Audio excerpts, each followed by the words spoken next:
নমস্কার বন্ধুরা, new বোমোই furniture and ইন্টেরিয়ারের একটি নতুন ব্লগে আপনাদের স্বাগত জানাই। আজকে আমি আপনাদের দেখাচ্ছি একটি মডিউলার কিচেন কিভাবে বানানো হয় বা তার পুরো কাজটা কিভাবে করা হয়। আপনারা দেখুন, এই যে এটা দেখছেন, এটা প্লাই দিয়ে ফ্রেমটা ফিট করা হয়েছে ব্ল্যাক স্টোনের সঙ্গে নাট দিয়ে। তার উপরে সানমাইকা পেস্টিং করা হয়েছে, ভেতরে সাদা সানমাইকা, আর উপরে যে সানমাইকাটা রয়েছে এটা মেন কালার। এবার আপনারা যা এখন দেখছেন, সানমাইকা যে টেপ দিয়ে আটা ছিল সেগুলোকে তুলে দিয়ে ফিনিশিং করা হয়েছে ফ্রেমটা। এর উপরে এবার পাল্লা ফিটিং হবে।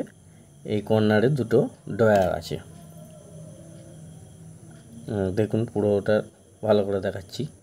এইবার পাল্লা দেখছেন আপনারা, পাল্লা ফিটিং করা হয়েছে। তো পাল্লা যেমন উঁচু নিচু থাকে সেগুলোকে লেভেল করার জন্যে ঘষে নেওয়া হয়েছে গ্রাইন্ডিং মেশিনে। এবার আপনারা দেখছেন এটার ফিনিশিং টাচ এরপরে দেখাবো। কমপ্লিট ফিনিশিং টাচের দিকে কাজে যাচ্ছে।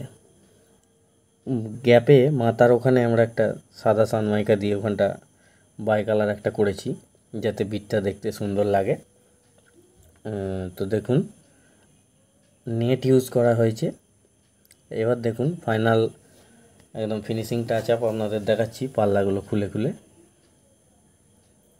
এই যে নেটগুলো ইউজ করা হয়েছে, এগুলো যাতে না খাবার দাবার খারাপ হয়, হাওয়া পাস করে। দুটো দিকে লাগানো আছে, একটা সিলিন্ডারের জায়গায় লাগানো আছে। দেখুন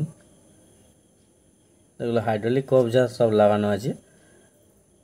এগুলো অটোমেটিক ঠেলে দিলে আস্তে আস্তে বন্ধ হয়ে যায়। কর্নারে দুটো সিম্পল ডয়ার করা আছে, বাস্কেট কিছু লাগানো হয়নি। সিম্পলের উপর কিচেনটা করা হয়েছে। ভালো লাগলে চ্যানেলটি সাবস্ক্রাইব করবেন, আমার পাশে থাকবেন, লাইক শেয়ার ও কমেন্ট করবেন। ধন্যবাদ।